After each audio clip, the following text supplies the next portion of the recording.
Hello, everyone. Today I have the beautiful JoJo here who's going to talk to us about her journey as an astrologer and a yoga teacher. JoJo is a 200-hour registered yoga teacher and certified astrologer who has been practicing yoga for over 15 years and completed her 200-hour teacher training in 2018. JoJo specializes in all levels Hatha yoga and loves to weave in intentions, especially as related to astrology, into her classes. This is so fitting for today because today is actually the new moon in Virgo at the time of us recording this. So thank you for being here, JoJo. Thank you. Hi, everybody. Thank you, Melly, for having me. I'm excited to talk with you a little bit about astrology and how I got started and shared my journey with the others. So thanks again for having me. Of course, I love that. And JoJo is being featured in our community site, the Dreaming Yogi community. So we're going to be learning more about her as well and about what's going on in the skies right now, which is awesome. So just a little brief overview. I met JoJo. We connected through the Mystic Academy that we are both in, so that was awesome. And I would like to just turn it over to you and see if you can share where you're from and how you got started with yoga and astrology. Sure, that'd be great. I live in the suburbs of Chicago, in the south suburbs of Chicago. So I started a couple years ago teaching yoga.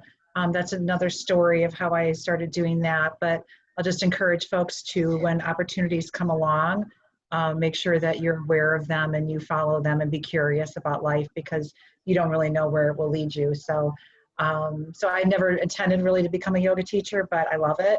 I followed an opportunity that came along, and I started teaching yoga a little over 2 years ago, about 2.5 years ago. And then I actually followed a post on Facebook about Lana Carvalha's astrology course. So it just kind of felt right. And I'm like, I was really always interested in learning more about it. I knew really nothing besides reading my horoscope, right? That's what most people know. So I decided to take Alana's class, and it was, living here in Chicago, there's not a lot to do in the winter. So I tend to do these things in the winter when you can't get outside and do things. So I took her course and completed that. It'd be almost 2 years ago. And right now I've tried to really ramp up my business, starting with reading natal charts. So if you've not had your natal chart done, I would really encourage that. That's really a great tool for self-awareness and knowing really where your energies are within yourself. So I've started doing natal charts. I've expanded into doing personal horoscopes. I can do synastry charts, which are two natal charts. So if you're looking at a partnership, whether it's a boyfriend, girlfriend, husband, wife, brother, sister, parent, business partner, you can take a look at your charts together and see where you might have conflict and where you might actually have synastry there, synergy there. Also looking at transit readings, which is the future, and horoscopes are just really a little mini transit reading. But astrology really opened my eyes to where my strengths and where my greatest happiness in my life might lie. If you're following astrology and you know about natal charts, I have a stellium of planets in the 9th house, which is related to the meaning of life. So I always thought of myself as just maybe a business person, but then I came in and looked at my chart and saw that I have a lot of energy that calls me to put out offerings that are related to meaning of life, which of course include yoga and astrology. Wow, that is so impressive. I actually have a stellium as well in the 10th house. What's your stellium of? What's the sign it's in? A combination of Libra and Virgo. Ooh. Yeah. So we can relate to that Virgo energy. My stellium is like most personal planets in Virgo, and it's like, whoa. So yeah, that is amazing. Scorpio, my sun sign's Scorpio. I always thought of myself as a Scorpio. I wear black all the time. And, I have a lot of traits related to that, but I also can really see, the Virgo. I always love going to the gym.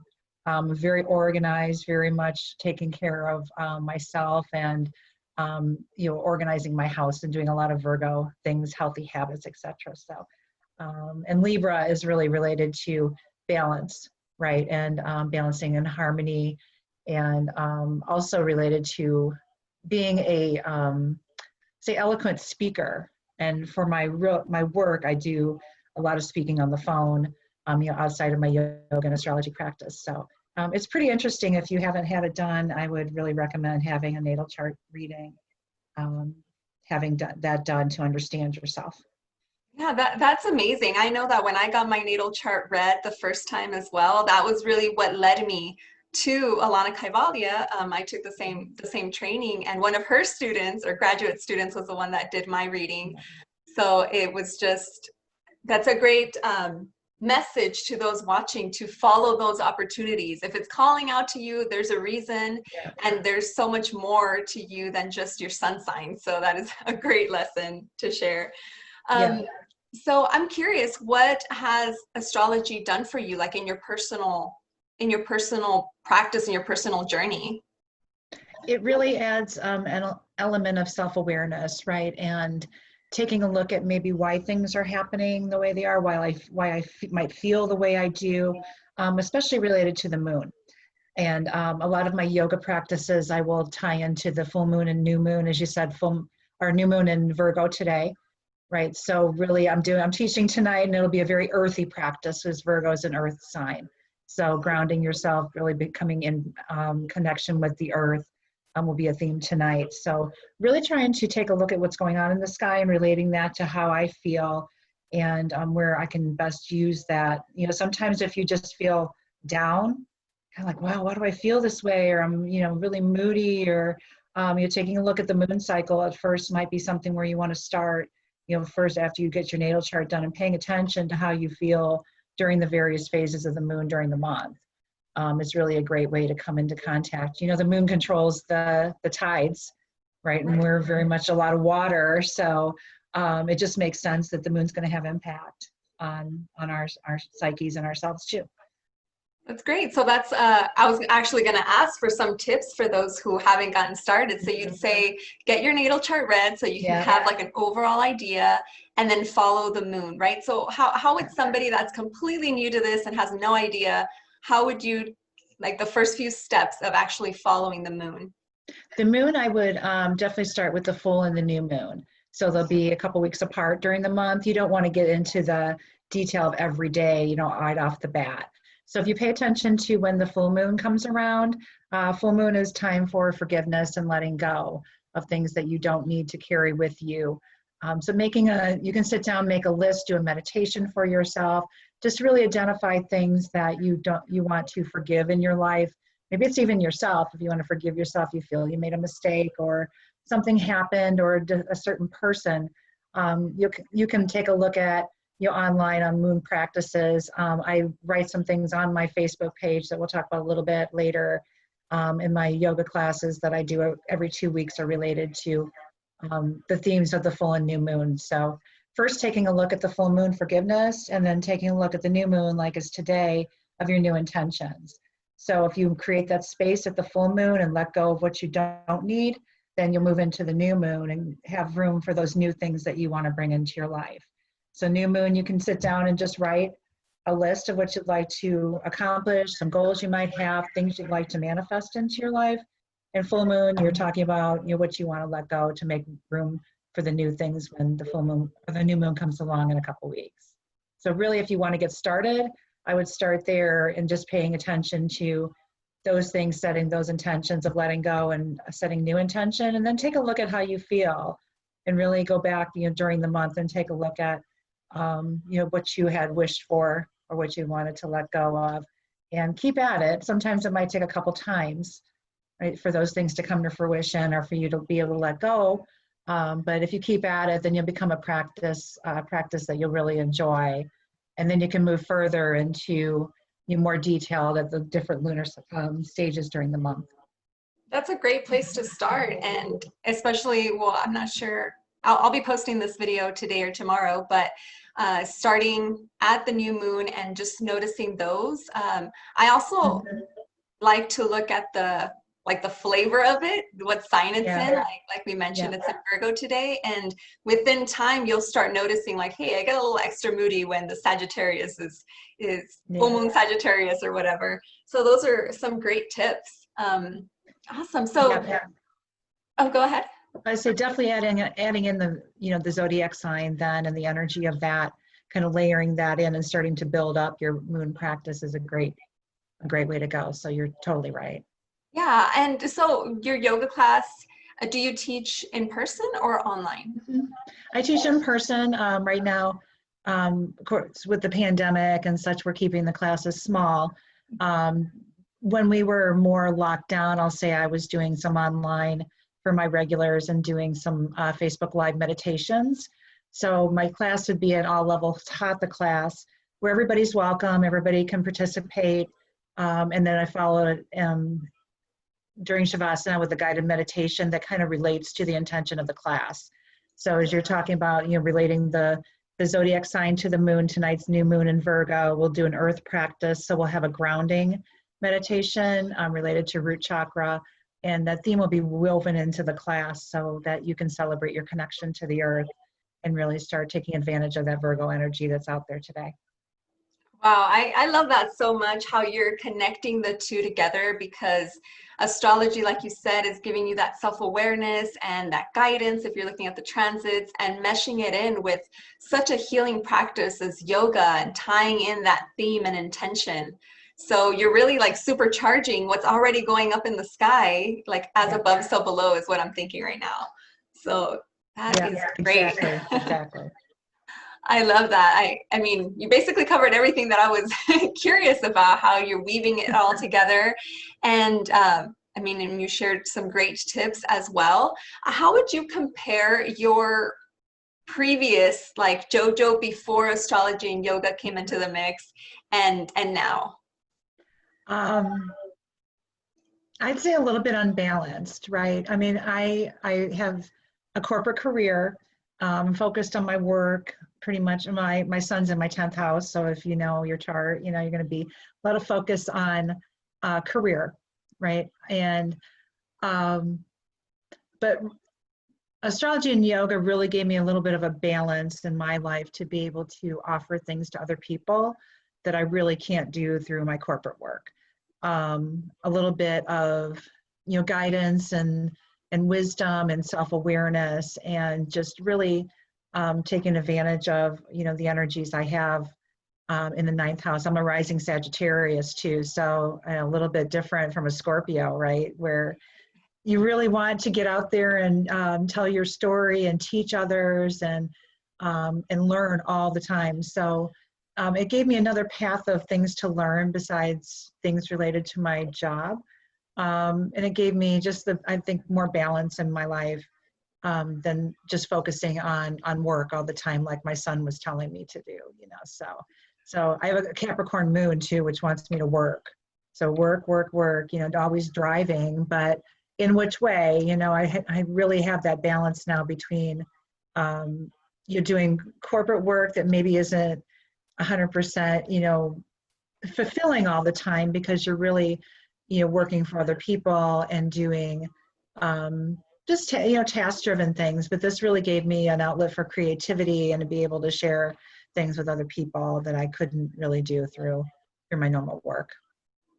Yeah, And it's really satisfying to, do a natal chart reading for someone and they're like, wow, that is me. And to be aware of, when the energies are high and low, and if they come out of a natal chart reading and they can just understand that sometimes they're going to be low and what that low is, and say, wow, now I'm pulling into that energy. I just need to recognize it and kind of do something to make myself feel better, and kind of really being more aware of how your psyche functions is really gives me great satisfaction. yeah, and it's so empowering too, that as you're looking at your natal chart, you know that if you're expressing it on the low side, you have just as much of that energy to flip it. So, you can give tips as well, like guidance of how to work through and balance it out. And I mean, a lot of people just really focus on the sun sign, the horoscopes, like horoscopes on the newspaper and in the news, where it's just the sun sign, but we can't all be divided in those 12 signs. So being able to see your natal chart and see all these little different slices and flavors mixed into what make you you is amazing. It really is. And then taking that, your natal chart is just the beginning. So if you want to look at, your transits, you start with, I've been doing monthly horoscopes. So just taking a look at where the planets are aligned versus your natal chart during the upcoming month and seeing what the energies are in the sky and how you can use that is really, really a cool next step to having your natal chart done. So once you have your natal chart done, you can do all types of things, different readings with other charts, looking out into the future for the month or year, couple years out, to look when conditions are right. Maybe if you want to say, look at, your love life or getting married, maybe getting married, buying a house, changing jobs. I can't tell you exactly what will happen, but, as Melly, you can take a look at the conditions of things in the sky that are coming, and maybe when it's time to do something that is maybe better than another time, when you can take advantage of those alignments. Yeah, definitely. Taking advantage of them is like key, because at the end of the day, you have free will. You can do whatever you want, go against the flow or go with it. But you've touched on a lot of great points where you can see when would be the best ideal time to work with these energies to have like a better outcome. And yeah, I love that. So since we've shared about your journey and how it's done for you, what message would you give a previous version of yourself or someone that's related to, like starting their journey? But I like to say it in the sense of a previous version of JoJo. But that's an interesting question. I think, as I said when we started, just be open to opportunities. Be curious about life, because the path that you're on currently might not be, you might be thinking you're going in one way, but you might be meant to go a little bit over here, or a little bit over here. So when opportunities come up, take the time to investigate them, to see what feels right, and don't downplay your instinct. When something feels right and you're like, hey, maybe I should look into doing that. You'll look into doing it and you might be surprised where you end up, right? Right. I love that message. That's a great one. So thank you for chatting with us. This was so helpful. I hope that everybody watching, can share in the comments whatever spoke to them, and share this video out as well. Where can people find you to work with you and just learn more from you? I am on Facebook. My business page is under Sacred Eclipse Yoga. So I don't know if is this backwards? No, it shows up, and I will get the link from you so I can post it as well. And I can do readings over Zoom or Facebook Messenger, or if you're local in person in the Chicagoland area. Also, I have a library on YouTube under the same name of the meditations I did during the pandemic, a few yoga practices, and I'll probably be adding to that now. Now we're coming up on winter here in Chicago, so that'll keep me busy. But that's all free for everybody, free content on my YouTube channel too, and there'll be a link to that from my Facebook page. Perfect. So everything they can find you is from your Facebook business page, right? Yep. That's the best place to find me. And if you have any questions, take a look at my page. If you'd like to investigate having a reading, just message me on Facebook. Best way to find me. Awesome. That's great. So it was a pleasure chatting with you today. Like I mentioned at the beginning of this video, JoJo is being featured in my community site, which is my membership. And this Sunday, she's going to be talking to us more about the planets that are currently retrograde and what the energies in the sky can tell us, so we can work with it better. So that's going to be this Sunday, and all month for the remainder of September 2020. We're still talking about astrology, and we're going to have JoJo in there to help us sort through these things. So if you want to check that out, you can go to community.thedreamingyogi.org.